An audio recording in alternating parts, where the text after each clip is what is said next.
अरे घर में नोए अन्न कोरे डालो, 3 दिनों से मिलो न खाना।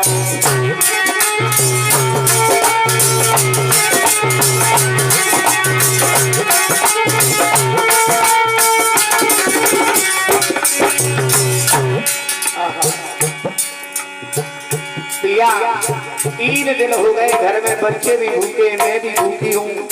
तुम रोजाना जाते हो, कह देते हो मैं कुछ लेकर के आऊंगा, मगर कुछ नहीं लाते हो।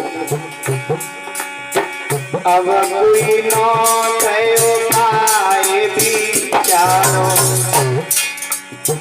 जाते कटी गए वक्त हमारो।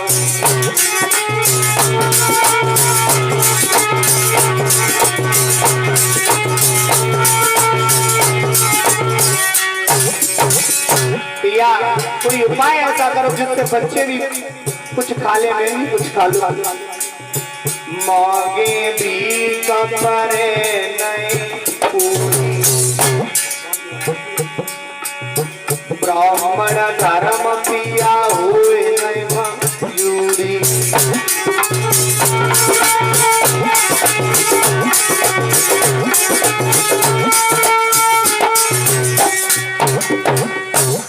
माता बहनों भाई जनों, सुदामा दिन भर जा रहे हैं, घूम रहे हैं, कह रही है पिया आज तुम कह रहे हो कि मैं कुछ न कुछ लेकर के आऊंगा, आज कुछ न कुछ जरूर लेकर के आई हो। सुदामा को दूसरा दिन हुआ है, कमंडल हाथ में उठाया है, नगरी में जा रहे हैं। तो जिस मैया पर गरीबी होगी, जिसके घर में दिख रहा होगा कि आज ही पति कमा करके लाएंगे, 22 राशन लाएंगे, 22 रोटी होगी, उस मैया के लिए मैं कह रहा हूँ कि उसके हृदय में आज जगह नहीं बची जी कथा सुनने के लिए। आज सुदामा तीसरा दिन हुआ है, घर घर घूम रहे हैं और भीख मांग रहे हैं। अरे दिन भरे बेचारे द्वार द्वार, और दाता दाता चिल्लाते।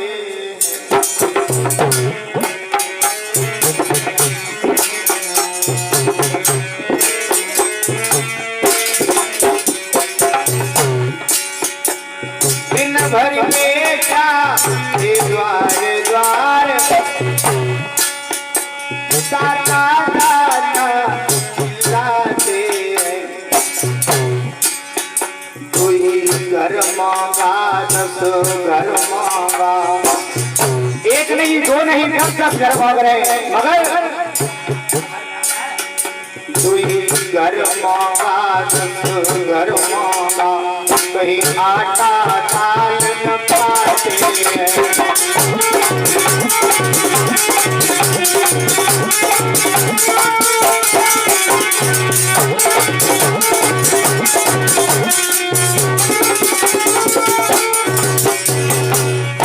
घूम रहे हैं कि कहीं आटा मिल जाए, दाल मिल जाए, नमक मिल जाए खाने के लिए। धन्य अरे प्रभु तेरी कथाओं में तूने ऐसे ऐसे भक्तों को कथाओं में दर्शा दिया। कभी नमक मिला तो मठा नहीं, कभी मठा मिला तो नमक नहीं। कभी नमक मिल गया तो मठा नहीं मिल रहा, मठा मिल गया तो नमक नहीं मिल रहा। इस तरह बेचारे द्वार द्वार, वो सारा दिन चिल्लाते हैं।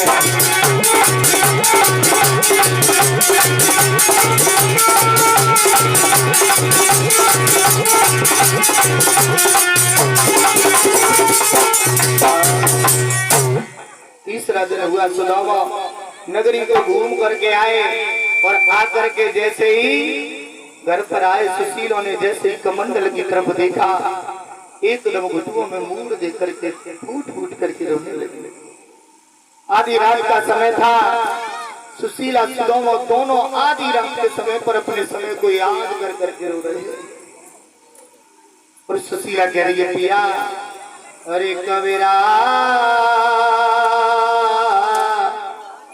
मोट से भूख बड़ी, कबीरा मौत से भूख बड़ी, या मौत से भूख को बड़ा बताया गया है। माता बहनों भाईजनों, सुबह को खाओ शाम को सोए दो। अगर सुबह व्यक्ति भोजन कर लेगा और शाम को भोजन न करे, पानी पी करके सो जाएगा, तो फिर अगले दिन फिर नई सिरे से भूख खड़ी है। मौत इंसान को एक बार आती है पिया। अरे कबीरा मौत से भूख बड़ी, सुबह को खाओ शाम को सोए दो, सवेरे फिर आन खड़ी। कबीरा मौत से भूख बड़ी। आधी रात का समय है, सुशीला उस सुदामा फूट फूट करके रो रहे हैं। बमनी आज ऐसा समय आ गया है जो हमारे घर में खाने के लिए अन्न का दाना नहीं है। आधी रात के समय पर दोनों मियाँ बीवी मिलकर के रो रहे थे। जिसके घर में गरीबी होती है उसके जाकर के पूछना कैसा दर्द होता है गरीबी का। जब घर में खाने के लिए भोजन नसीब नहीं होता, भीख मांग मांग करके लाते और वो भी भीख न मिले, तब जाकर के पूछो। मैं तो यही कहूंगा कि मेरे पांडाल में जितने भी भक्त हैं, माता हैं, सुदामा जैसी गरीबी किसी पर। आधी रात के समय पर सुदामा भामिनी दोनों फूट फूट करके रो रहे, तब तक रोने की आवाज बच्चों के कानों में पड़ गई। तीनों बच्चा एकदम उठे और एकदम मैया के हृदय से चिपट करके फूट फूट करके रोने लगे। मैया कहने लगी, लाला तुम नहीं रो, तुम क्यों रो रहे हो? अरे आज कैसे भी दिन और काट लो, कल मैं खुद जाऊंगी, तेरे पिताजी जाएंगे, कुछ न कुछ जरूर लेकर के आएंगे। लाला रो नहीं। तीनों बच्चे एकदम मैया की जेत भर करके बोले, मैया हम रो इसलिए नहीं रहे हैं कि हम 3 दिन से भूखे हैं। रो हम इसलिए रहे हैं कि हमने आपकी आंखों में आंसू तो हमेशा देखा है, मगर पिताजी की आंखों में आंसू आज पहली बार देखा। अगर पिता की आंखों में आंसू निकल आए औलाद के सामने, तो समझ लेना पिता के सहज सुकारी तो आंसू निकलते नहीं है। मैया के आंसू तो छोटी छोटी बातों पे निकल आते हैं। अगर पिता के आंसू निकल आए तो समझ लेना इस पर कोई कष्टों का पहाड़ पड़ा हुआ है जो ये रो रहा है। माता बहनों भाईजनों, आज जैसे ही सुशीला ने अपने बच्चे को हृदय से लगाया, कहा लाला चुप हो जाओ, पिताजी को देख करके ना रो। और सुशीला अपने बच्चों को चिपटा करके रो रही है। वो कह रही है,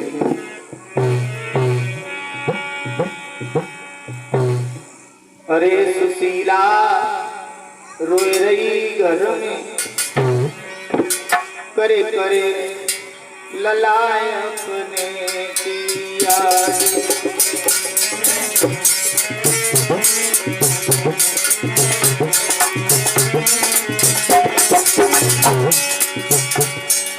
मैया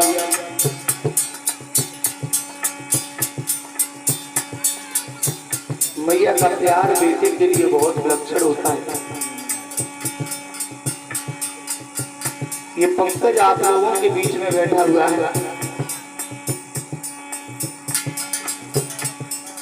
मैं भी 6 वर्ष से बिन मां का हो चुका हूं।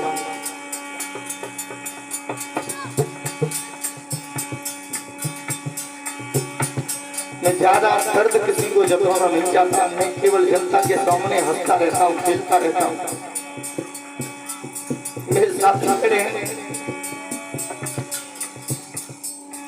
मेरे साथ हंसते रहते हैं, खेलते रहते हैं, मेरा समय व्यतीत करते रहते हैं।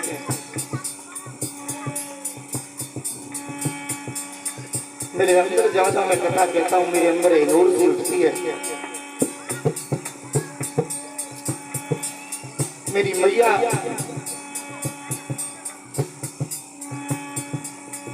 इस तरह से आप कथा सुनने के लिए आते हो, मेरी मैया कथा सुनने के लिए जा रही थी।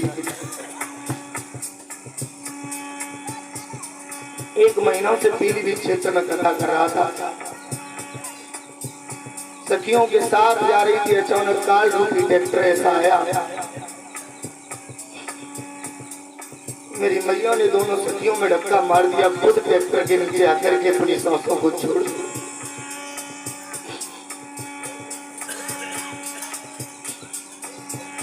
मैं भगवान की कथाएं कर रहा हूं, मगर प्रभु ने मेरी मैया को मुझसे छीन लिया। मैं आप लोगों के सामने हंसता रहता हूँ, खेलता रहता हूँ, कथाएं कहता रहता हूँ, पर मैं कभी अपने दर्द को किसी को दिखाना नहीं चाहता। मैया को मरने के बाद व्यवस्था ऐसी बिगड़ गई, जिस उम्र में शादी करने की उम्र नहीं थी उस उम्र में मुझे शादी करनी पड़ी। आज मेरी शादी को 6 वर्ष होने के लिए जा रहे हैं। जिस मैया का प्यार मेरे लिए रहता था, लाला तू केवल कथाओं को करना और कोई काम नहीं करना, भगवान की भक्ति थी। मगर मेरे अंदर कष्ट ये है कि सभी परिवार वालों से मिल गई। मैंने अपनी मैया के दर्शन केवल चेताओं में करे थे, मरघट में जाकर के दर्शन किए थे। जिस मैया की इच्छा थी मेरा बेटा परदेश से कथा कर करके लौट करके आ रहा है, मुझसे बोला लाला मेरे लिए लड्डू लेते आइयो। मैं सारा कुछ लाया मगर मेरे लड्डू को खा के नहीं गई। मैं ये बार बार कहना नहीं चाहता हूँ, पर मैया आप लोग आत्मा कथा सुनने के लिए मैं सभी मैयाओं से बहनों से यही कहूंगा कि जब आओ तो अपने आगे और पीछे देख करके आओ। समय का कोई पता नहीं है, आप अच्छी तरह से आओ, दूसरे का कोई पता नहीं है रास्ते पर किस तरह से चल रहा है। थोड़ी सी चोट के कारण मेरी मैया छोड़ करके चली गई। बेटे का प्यार, मैया का प्यार बेटों के लिए बहुत लक्षण होता है। जिनकी मैयाएं हैं, पिताएं हैं, उनसे प्रेम करो, अच्छे बोल बोलो, और जिनकी नहीं है उनसे जाकर के पूछो कि मैया का प्यार और दर्द कैसा होता है। प्रभु अब आगे मैया मर जाती,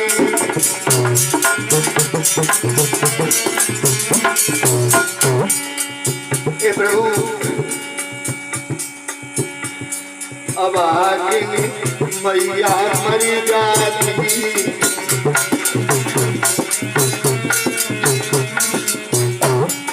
पापनी मुँह जाती,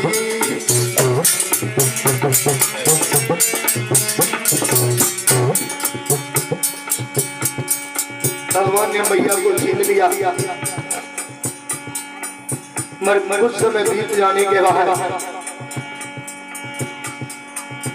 मेरी बुआ जी के रूप में मेरी मैया को वापस कर दिया। मैंने तन मन से इसी मैया को अपना मैया स्वीकार कर लिया है।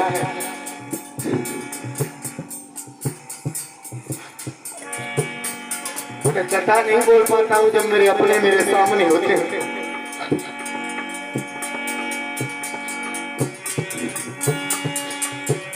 मेरे होते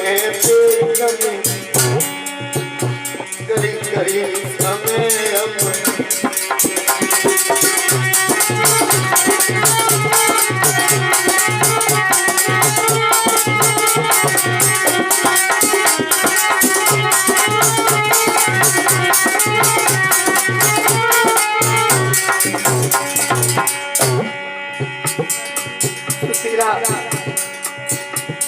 अपने बच्चों को समझा रही है। गरीबी आए गई भरतार,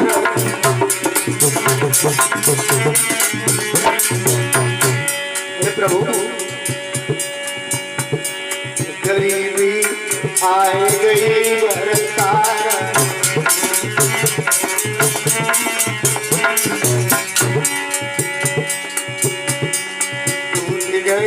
आज हम श्री करतार।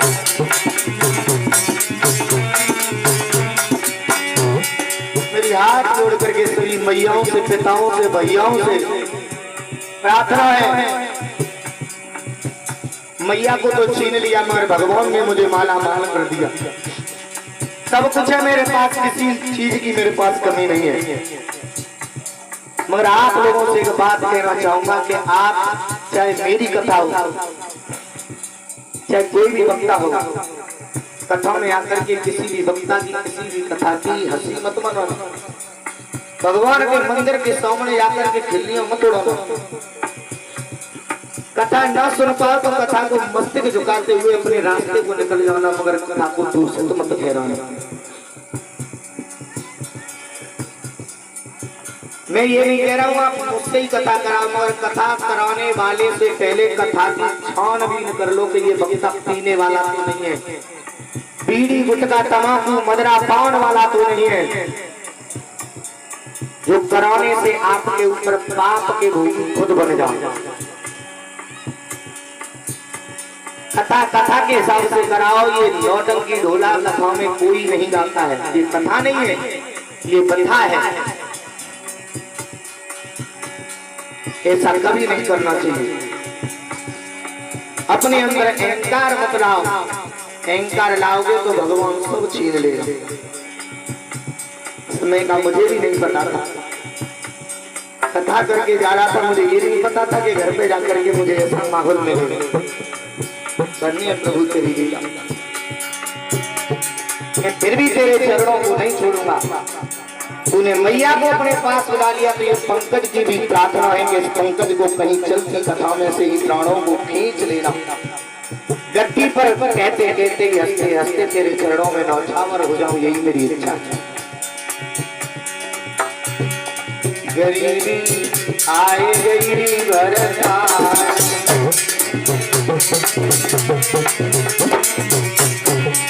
रूठ गए आज हमसे करतार,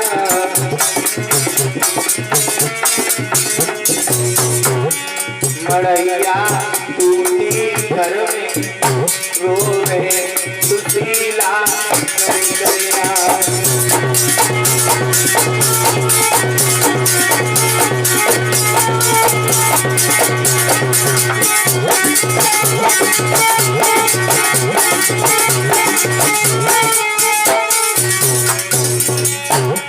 सुशीला रोए रही घर में रो रहे तो मैया करिया।